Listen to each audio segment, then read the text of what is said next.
Etong mga Bugatti na to ay limited edition, premium line at agresibo sa kalsada. I-deliver to sa isang mayamang tao at bahala kung nakawin to bago i-deliver sa kanya.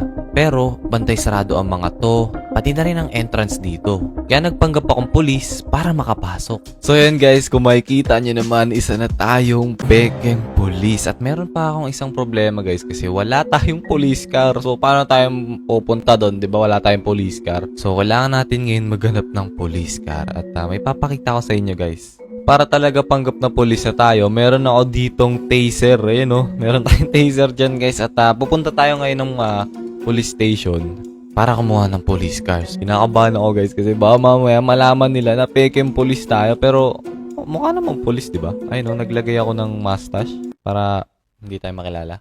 Pero yun nga, tara. Punta tayo ngayon doon at subukan natin kung matatakot tong mga to. Oy kayo mga tambay! Well, gaselis nga kayo dito. Uy. Gumana. Gumana, akala nila police tayo. Pero yun nga, andito na tayo sa police department at kukuha tayo ng police car. At eto, meron ditong police car, 5 police car.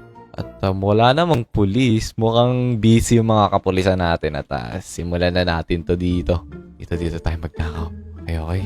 Kunin natin tong police car na to. Let's go. Sana di mag-alarm. Yun. Di nag-alarm.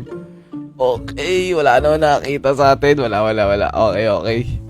So yun, successful natin nakuha yung police car at pwede na tayong pumunta dun sa location at magpanggap na peking police. Okay, so wait nga, check muna natin yung mga dito. Uy, merong radyo dito. Tapos paano babuksan to? Ayun. May wangwang na tayo guys. So punta na tayo ngayon dun sa may location na pagnanakawan natin para manakaw na natin yung mga limited edition na Bugatti. Alright, so punta na tayo dun guys. So dito na ako malapit sa entrance at meron nga ditong checkpoint, di ako nagkakamali. Ngayon, pag nagwangwang ako, papadaanin kaya ako nito ng di checkpoint. Ayun, pinadaan ako guys. Sobrang hirap kasi talaga dumaan dito kasi hindi nila basta-basta pinapapasok. Lalo na kapag hindi empleyado, buti na lang talaga peking police tayo. Pero yun, kailangan pa natin hanapin kung nasan yung Bugatti kasi kung makikita nyo guys, napakalaki ng lugar na to.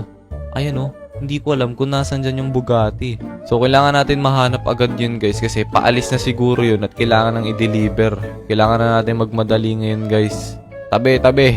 You know, tabi sila sa wangwang natin. Okay, so nandito na tayo ngayon sa entrance at kailangan natin hanapin kung nasan yung Bugatti na yun. Ay, ito. Yun o, nakita agad natin. Teka. Eto guys. 4 yun, di ba? Bakit 3 lang to? Nasa YouTube channel ko ang full video. Ay, ito yung isa.